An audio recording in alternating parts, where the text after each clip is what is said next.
Okay, Assalamualaikum, selamat apa ni? Tengah hari mungkin pukul 2. Hah? Pukul? Petang dah?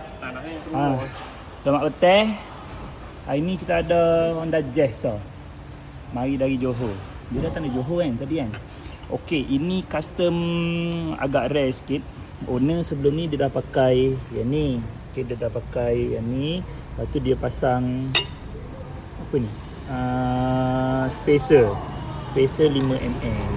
Jadi yang dia nak kat kita ni bukan dia nak minta custom apa ke, dia nak dis macam ni juga. Lepas tu dia nak hub macam ni, tapi dia nak rim tu sama terkeluar macam ni. Dia tak nak ke dalam. Dia memang purposely nak spacer ni. So kita pun custom lah.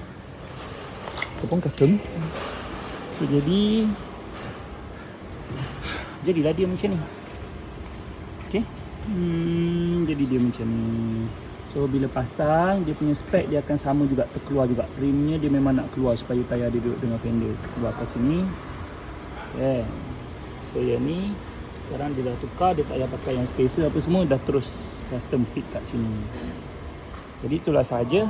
Hari ni 20, hari ni 20 apa? 26. Hari ni 26 lah. Hari ni 26 Mac.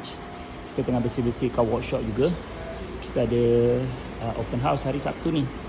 Jadi sesiapa yang melihat video ni, anda dijemput untuk datang ke open house RCG Park tu.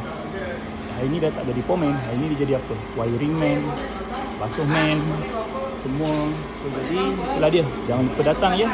Assalamualaikum.